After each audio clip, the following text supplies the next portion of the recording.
Hello my friends, my name is Artur Rehi and I am a former Estonian soldier.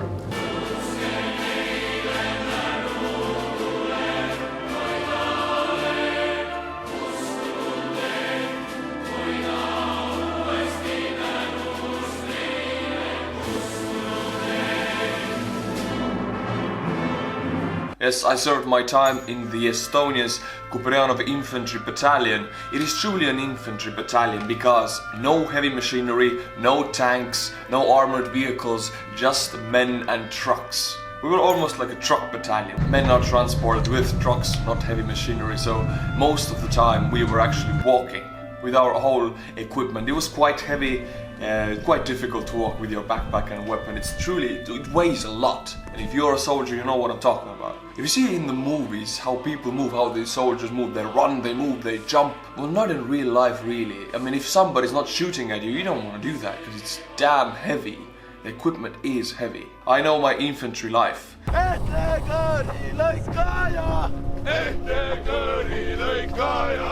But today, connecting to that, we're going to watch a US military video. It's a Niger Ambush. I don't know anything about it. YouTube recommended it to me because I watched the first Medal of Honor ever recorded and you guys loved it. So today we're going to watch the Niger Ambush. I don't know the backstory. All I can presume is that US army is in Niger. They are ambushed by, I don't know, Boko Haram basically. But these are all assumptions, I have no idea. But let's see, what is it about? At 11:35 hours, the team moved out of the village of Tongo Tongo on their planned route.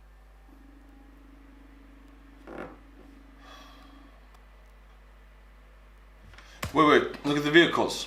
This one is open from the top. It's like a pickup truck, militarized pickup. I wouldn't even be surprised if it's a civilian pickup. It's just militarized by the US Army. And this one is probably armored Nigerian vehicles. Okay, these are Nigerian Army. We're going to pick up information as we go because I have no backstory, but what I see I will comment on. Approximately 100 meters outside of the village, enemy forces attacked the team with small arms fire directed at the rear of the convoy. Enemy fire was initially light, then intensified as they advanced through the woods on the team's position. At this point, the convoy halted. The team reported enemy contact to the advanced operating base. US Vehicle 1 and US Vehicle 3 immediately began returning fire with their mounted M240 machine guns, while team personnel exited vehicles, donned personal protective equipment, and returned small arms fire. What we were taught in the infantry battalions, at least, when you are in the ambush, drive through it. Do not stop, you will die. Drive through it and hope that if you drive fast enough, they won't kill you. But I guess US has a little bit different approach to it because, of course, they're a huge army and it's US. I mean, no one messes with them. They don't get into ambush. They are the one who lay ambushes. So they, of course, stop, get out of the vehicle and search and destroy the enemy because you don't know how big are the enemy forces. Let's say this Niger Ambush, the enemy here, let's say it's about 500 men. Of course, I know it's not possible, otherwise the US men would be dead.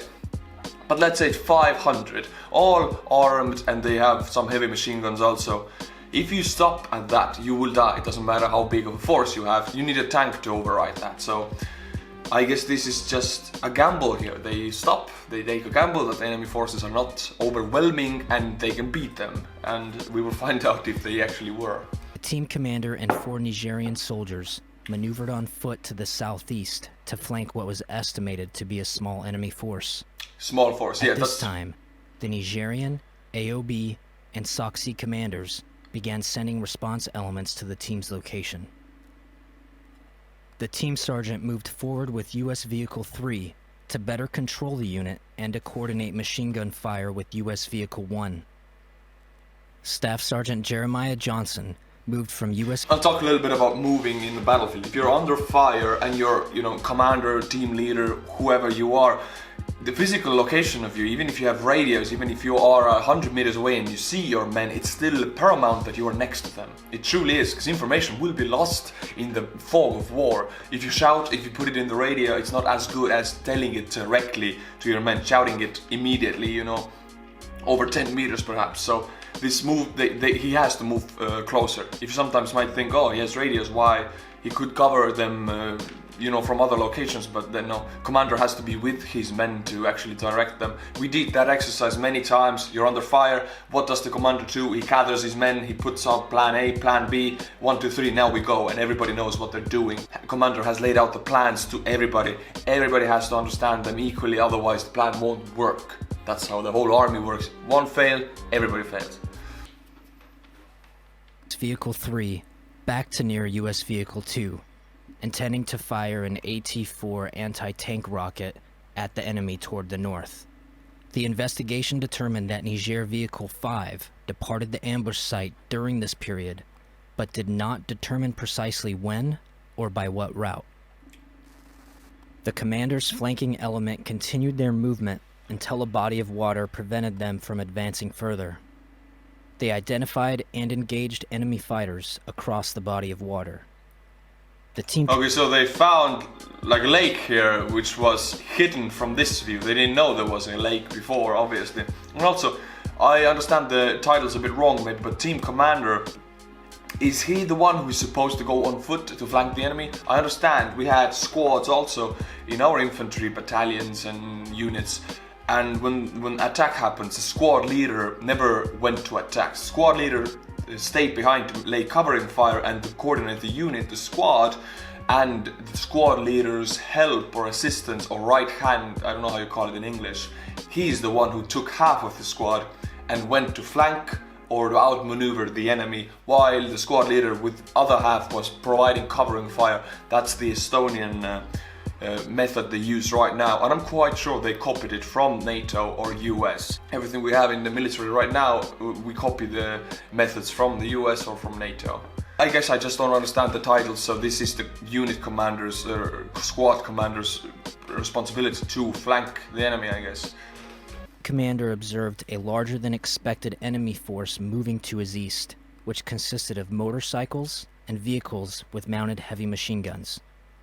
The flanking element returned to the halted convoy at 11:57 hours and issued the order to move south to prevent being outflanked by enemy forces. The movement was not immediate, as the team commander and team sergeant had to rally and recover Nigerian forces who had taken cover in the woods. Niger Vehicles 3 and 4 were immobilized and abandoned. Niger Vehicles 1 and 2 were the first to depart. As the rest of the team loaded into their vehicles, they saw Staff Sergeants Brian Black, Jeremiah Johnson, and Dustin Wright in the vicinity of US Vehicle 2. The team commander signaled to begin movement, and Staff Sergeant Jeremiah Johnson acknowledged the order with a thumbs up. A team member threw a smoke grenade to conceal the team's movement.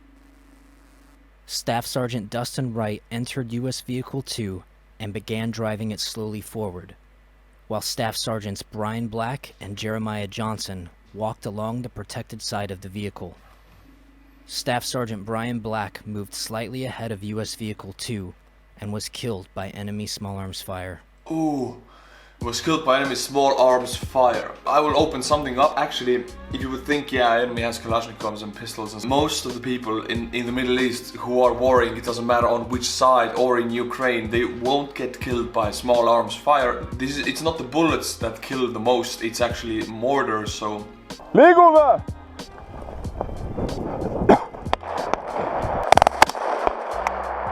If somebody does get killed by a Kalashnikov bullet, it's not that common of a thing to happen. It's usually ambushes this close. This is like 150 meters as I heard before, 100 meters. It's very close. This doesn't really happen that much. Usually it's you shoot at the enemy that you don't see at a very long distance, and maybe some lucky bullets hit the vicinity of the enemy, but usually it's the mortar fire or the explosive that kill people. But here, yeah, it's so close of a distance that he truly got killed by a small arms fire. Staff Sergeant Dustin Wright stopped and exited the vehicle. Staff Sergeants Jeremiah Johnson and Dustin Wright remained with Staff Sergeant Brian Black until overwhelming enemy fire forced them to withdraw. 85 meters southwest of US Vehicle 2, Staff Sergeant Jeremiah Johnson was shot and rendered immobile. Staff Sergeant Dustin Wright stopped. At the very time they are running away and the enemy is running towards them also. So they got shot and they are the only two who are left behind, I guess. And US does not leave its men behind, that we all know about it. But where are the others? I understand the enemy forces are overwhelming, but couldn't they... Okay, I'm talking Hollywood here obviously, but couldn't they do a flanking maneuver, go from behind, attack us, a surprise attack or something? I know you don't do these things usually. You follow the rules, you play by the book, you don't, oh let's go rampage and you drive in from behind and destroy everybody. Don't really do that in war, in these situations. But if you know anything about it, could they have done it? The rest of the team, you know, to save them, just to pull the fire towards themselves and then these two could run away. Yes, we were taught also in Kuperanov, don't play a hero, you're not a hero, don't do it, because you will die. Yes, it's not a movie.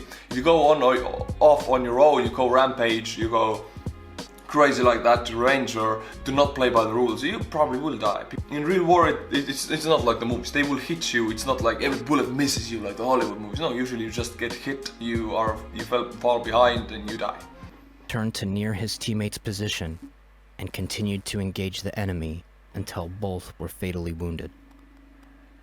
Okay.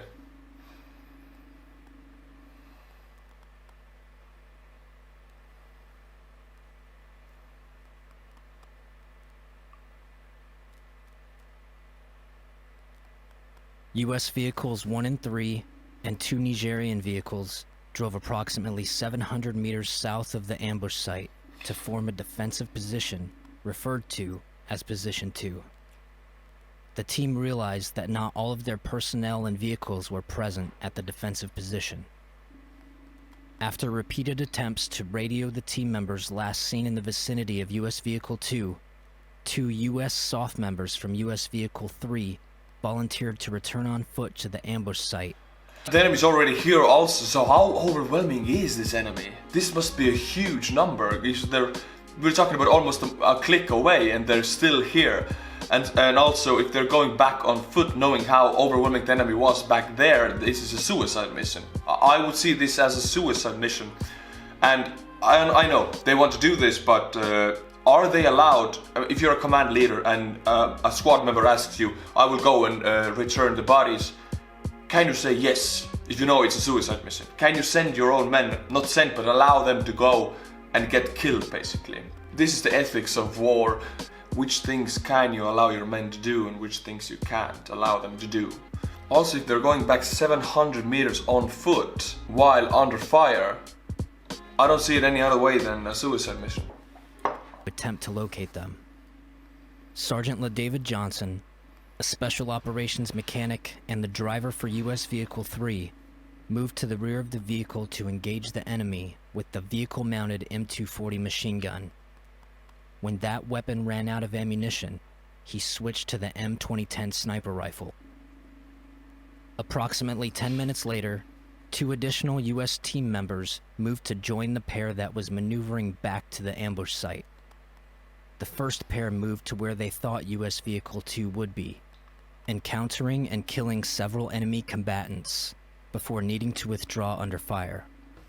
As they so enemy is obviously very overwhelming. Look at this area. They couldn't cover this area if they wouldn't have at least a couple of 100 men. I think over 100 men they must have. If they're pinning down 6 or 7 vehicles, they must have a lot of men. So they sent 2 more, and now they are overwhelmed. They come back. Maybe if there's 4 of them, they could just reroute, flank them and surprise them. But we're talking about Hollywood tactics here again. Doesn't really happen in war. You might be a hero, but usually just get killed, as I mentioned before. Alright my friends, let's take a slight pause, because this is very intense. Right now, it's a good time to dive into the Estonian Youtuber Cup competition. We will do that, maybe ease up some nerve, and then we will find out what happens in the video later. Welcome to the Estonian Youtuber Cup competition. In this competition, people who have gotten the cup will be mentioned, their hometowns and states and countries will be mentioned. The points will be put behind me on the 3 boards. We have countries and states here. Of course, the US is dominating, and right now the winner in the US is North Dakota with 34 orders. Let's begin. We have Mr. Cody Wallace. He is from Lubbock, Texas. Yeah, Lubbock, yeah, 2 B's in the middle. North Dakotan orders are ordered by a guy called Philip Engen. He has gotten many cups. But Texas is a state that many people order not many cups, but very often. Very many people ordered for Texas. Also, I have to mention, if you are from another state and you want to add points to that state, but you don't live there, I can allow it to. You just write to me, and if you get the cups, I'll put your points where you want them to go. For example, we soon will have an order, person living in a different state ordering 5 cups to Hawaii. You can do that if you want to. But right now, let's give one to Texas. I'm drinking a smoothie actually today, a green smoothie, look at it, it's super green. Now we have a man called Seth Osturgut. Very cool family name, and the surname, the first name is Jewish, that I know. You are from Anchorage, Alaska. Alaska is the coldest state in the US, if I'm correct. Former Russian property, now a US state, the coldest one and the most sparsely populated one. Not many orders go there, but yours does. It was only the second one from Alaska. We have Kenneth Fender. He's from Rio Rancho. Yeah, you from Rancho, Rio Rancho, and that's in New Mexico. New Mexico. Am I doing something wrong? I haven't heard a state is called New Mexico. I don't know if there's a state called New Mexico. Let me Google that. Yeah, it turns out New Mexico is a state. My bad. A new state, we haven't gotten one in a long time because we have already 47 states here. So New Mexico, you are 48th. Way to go. Another day, another state. We have Giovanni Rodriguez. Giovanni is like Italian name, Italian mafia, but Rodriguez is a very Spanish name. So I think you're Italian Spanish, which make you a very hot-blooded person, a very Latin person. You from Miami Gardens, Florida. Yeah, we have another Florida man. We have one Florida man in every video. We have a guy called Keone Eli. Keone is a first name, of course, not a Jewish name, but Eli is a very Jewish name. So your family name is a Jewish name.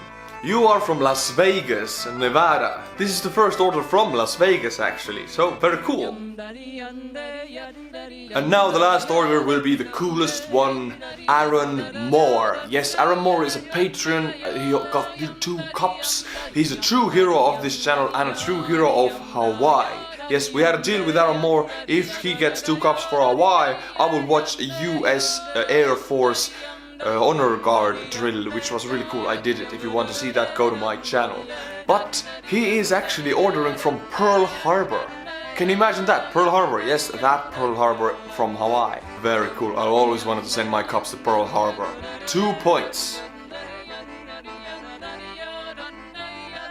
Way to go, Aaron. You want to bring pride to your state or country, you want to have your hometown mentioned, get the cup. The Estonian Youtuber Cup looks cool, is very practical and never breaks. Back to the video. Alright, you ready to go on? Going to the southwest, they linked up with their follow-on teammates and began planning another route to US Vehicle 2. Back at position 2, rerouting. The team commander and his element continued to battle the enemy attacking from the east. At approximately 12:25 hours, enemy gun trucks and dismounted forces opened fire on position 2 from the southeast. The overwhelming fire forced the team commander to order a withdrawal. How big is the enemy? They've gun trucks, they're almost surrounding them, and this is the battle defensive position 2 already. And they are still at position 1 also. They are very big numbers probably. And how big is this distance? I would say about 150 meters, which is the distance that you shoot and kill. One shot, one kill is possible at that distance. So this is a very lethal distance for small arms fire. And now the other 4 guys are away. Of course, we also studied one of the tactics. If you send a squadron or a battle pair away from the main force, they always have radios, otherwise it's impossible to link up with them later, especially under stress and under fire. So I'm sure they have radios and they will talk to each other. Need vanad, kes praegu töötavad juppude peal, nad häkkisid esimesel nädalal konti sisse. Ei saa konti häkkida sisse. Ehitati ligipääsupunkt. 2 Nigerian vehicles departed the area, moving to the southwest. U.S. Vehicle 1 circled the perimeter under intense fire, gathering American and Nigerian personnel. Simultaneously, Sergeant LaDavid Johnson and Nigerian personnel attempted to board U.S. Vehicle 3. Special Operations members last saw Sergeant LaDavid Johnson moving around to the driver's position of U.S. Vehicle 3 between 12:25 and 12:30 hours. U.S. Vehicles 1 and 3 came under overwhelming enemy machine gun fire, preventing Sergeant LaDavid Johnson from entering his vehicle. Believing Sergeant Johnson was in control of his vehicle, the driver of U.S. Vehicle 1 accelerated hard to the northwest. Unable to enter U.S. Vehicle 3, Sergeant Johnson and 2 partner Nigerians became separated from U.S. Vehicle 1. They escaped on foot, eventually running to the southwest with the enemy in pursuit. This depiction of Sergeant Johnson's movement is not based on eyewitness accounts, but solely on evidence recovered during the course of the investigation. Alright, so they leave another vehicle behind and the enemy is advancing fast. The enemy is not just stagnatic shooting where they are, I am assuming they are very aggressively running and shooting and running and shooting. Then you have to also run and shoot and run and shoot. You cannot stay pinned down. Like in the movies, you stay and you shoot and take the other enemy. It doesn't really work. If the enemy has overwhelming fire, you cannot put out your head, you cannot shoot them back, because you have to keep your head down. If the whole squad shoots at one area, that means that one area, men who are in that area, they cannot come out and shoot back. That's covering fire. That's what a mass covering fire does. And I'm assuming the enemy does this right now. They cannot shoot back, they have to run, otherwise they're dead. I remember these exercises when we were out with the squad training, covering an area. You did with the squad, you didn't shoot like one man, you shot like the whole team. You shot in one specific area. Jago! Üksikvõitleja! To pin down that area. Everybody who was in that area, they couldn't raise their heads, they couldn't shoot back because the fire is so intense. And this is what's happening here, I guess. And while you cover that area, half of your squad goes away and flanks the enemy, while the enemy cannot do anything because they're under so intense fire. This is how the tactics work.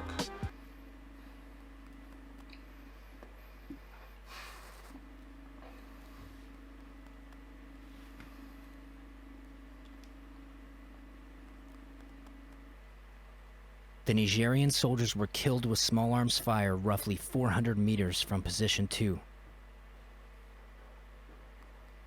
Sergeant Johnson evaded for an additional 450 meters and reached the only concealment in the vicinity, a single thorny tree.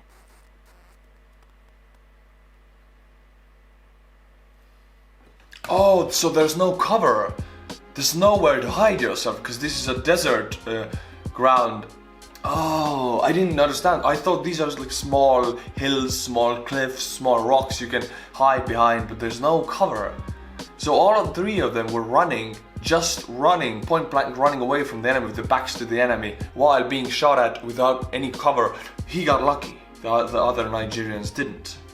And that tree, not gonna do much for you if you have such overwhelming forces. If they focus their fire on that tree, you cannot really shoot back, as I talked about before. At this position, he continued to fight. An enemy vehicle, armed with a mounted heavy machine gun, stopped within 100 meters of Sergeant Johnson's location, firing on his position and cutting off further escape while enemy forces closed in.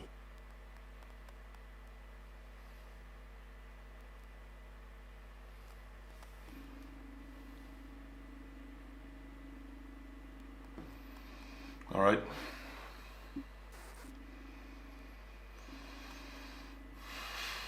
Leaving position 2, U.S. Vehicle 1 moved northwest, pursued by enemy vehicles and under intense enemy fire.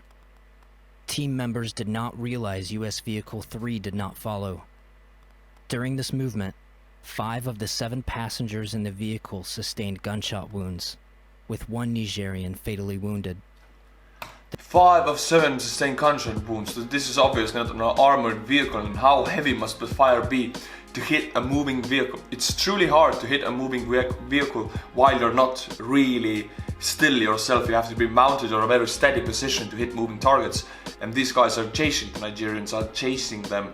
So it means they must have such big numbers that if they even shoot on the area, some bullets will hit inevitably because they're so heavy fire. This says something about the size of the enemy.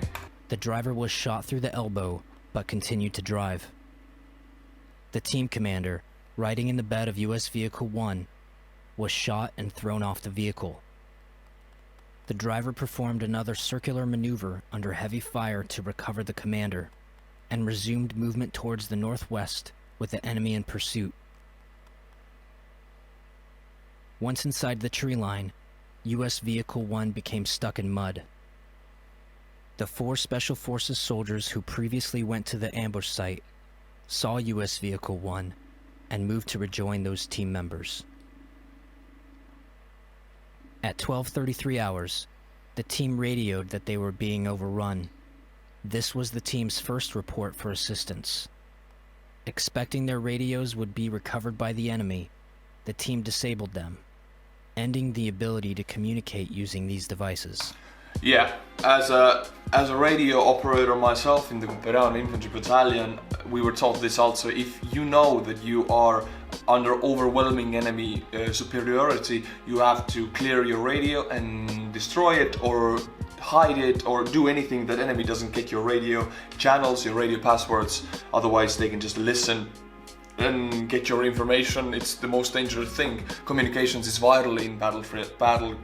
So if the enemy knows what you're talking about, what your plan is, you cannot really fight at all. They can be one step ahead of you. So paramount thing to do at that time was not to shoot back, but to destroy all the radio orders, the papers. You had to eat them, burn them, whatever you can do to just prevent the enemy getting them. And my job actually, if we would have been overwhelmed, my job would have been to eat the command order. Yeah, it's like 3 papers. Everything you need to know about the communications of our battalion was on those papers. I was supposed to eat it. Luckily we didn't come in those situations, so I didn't have to, but I would have. This would have been one of my duties to perform. 7 American and 4 Nigerian personnel fled US Vehicle 1, evading under concentrated small arms and mortar fire. They moved through the swamp, broke contact with the enemy, and stopped at the clearing on the northwest side of the wooded area. The team established a hasty defense at this location at approximately 12:50 hours. They wrote short messages to loved ones on personal devices, believing they would soon be overrun. They had phones with them, and imagine you're home and you get a message from your husband. I don't know what they wrote, they obviously didn't write that, but still, to be able to write your last words like that, it's quite crazy to think about it. And also I think they all knew this was their last stand. This was where they die and where they fight. And I know we did a lot of those circular defensive grounds in our exercises. If it is your last stand, if you have to protect some area, you make a circle, you find the best hiding location you have, hide and shoot back, like to be able to cover yourself and return fire at the same time. This was the best location. To just take cover is not good, and to just shoot back is not good. You have to be able to do both and not get killed at the same time. So I guess these are the best positions they can find at the vicinity. By 13:11 hours, 2 US unarmed, unmanned aerial vehicles arrived on station, establishing communications with both the team and inbound French aircraft. 2 French Mirage aircraft arrived at 13:18 hours, but were unable to determine friend from foe.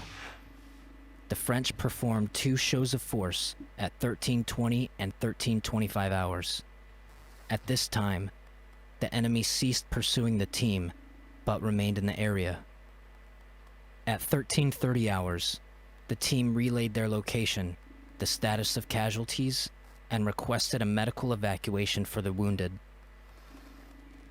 Beginning at 1450. To relay your information like that, it seems easy also in the movies that you just relay, but actually there are a very specific form to do that. There are different reps to send up the radio. Sit rep, quick sit rep, battle rep, contact rep, and evac, medical rep, how many wounded, red or green wounded, if they're gonna die. There's a very specific method to talk about all of this, and of course the communication guys knows about this. And he speaks in communications. And every other member also has to know about this if they have gone through the training.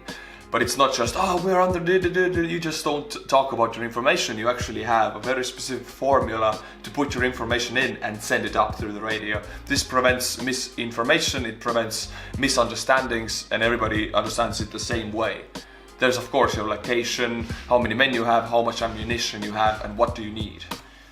58 hours. The Mirages executed 2 more shows of force at treetop level. This caused the enemy elements to rapidly depart the area. French helicopters arrived in the vicinity at 1600 hours and searched for the team for 40 minutes. A team member moved into a clearing, waving an American flag to the helicopters to establish their identity as Estonians would go to battle, we would not carry Estonian flags, only on our shoulders, but I am actually not surprised that Americans have flags with them in the battlefield. I'm not surprised, yes. I was, but now if I think about it, it's America. Of course they have a flag. They can wave it. friendly forces. At 1641 hours, the Special Operations Command Africa Commander in Stuttgart, Germany, recommended to the U.S. Africa Command Commander that they declare a personnel recovery event. This notified units throughout the Department of Defense that service members were missing and activated contingency planning efforts. Concurrently, a Nigerian response force arrived by vehicle at the team's location and mistook the team for enemy forces, firing on them for 48 seconds with automatic weapons until they were positively identified. Fortunately, 48 seconds! Well, let's hope no one got killed, because you fight for a whole day, half of your comrades are dead, and then the relief force comes and shoots at you. Oh my god, I would have been so mad. no one was injured further. Okay, good. French commandos and Nigerian forces secured the landing zone, enabling the French helicopters to land at 1655 hours and evacuate the team 31 minutes later.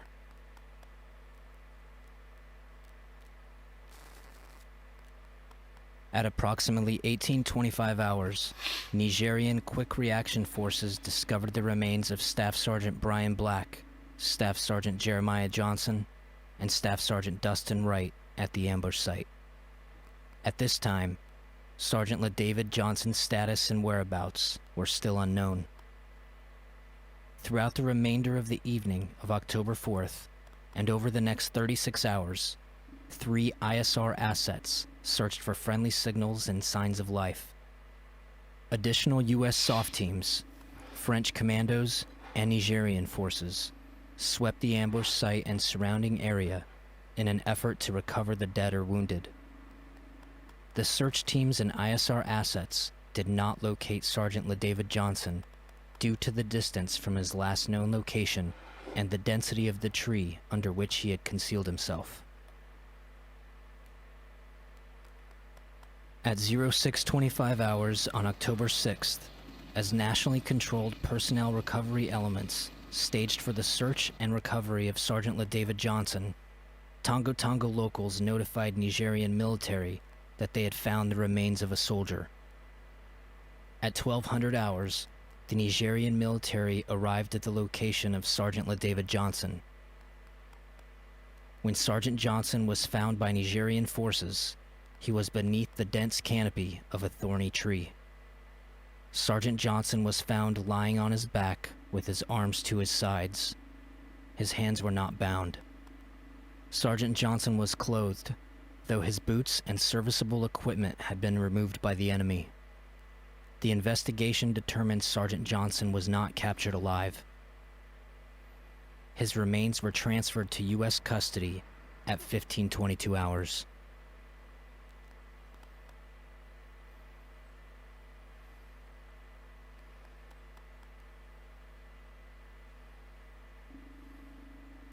The team estimated they killed 20 to 25 enemy on October 4th, 2017. The US military, the FBI and partner forces continued to pursue the remaining perpetrators. In total, the French forces responded with at least 15 aircraft and 53 soldiers in support of US forces. Their support was instrumental in the rescue and recovery of our Special Operations Forces. Nigerian military were the first forces to reach Tango Tango with ISR, a helicopter, and 3 ground quick reaction force elements of at least 100 soldiers. Alright. 4 Nigerian soldiers were killed in action during the ambush on October 4th, 2017. Well, this was a difficult video to watch, but still I didn't get an answer how many enemy forces were there. What's the number? I would estimate it around 300-400. Yes. This would seem like the number to be able to overwhelm American soldiers. Otherwise, like, the US soldiers are battle-trained veterans. It's quite hard to overwhelm them if you're not trained yourself or if you don't have big numbers. I think they had big numbers. My friends, I will do the videos like this more and more. I like these videos. I hope you like them also. You can send me some videos you want me to react, and I will give my insights as a former soldier to you and compare my military experience to the US military experience. Of course, I understand they are uncomparable because I was a conscript and these are life-trained veterans. Some of them gave their lives, but still, for the sake of entertainment and education, we can still do it. Thank you for watching. If you do want to support the channel, just go and get the Estonian Youtuber Cup, become a Patreon, and as always, my friends, until my next video, stay cool and bye bye.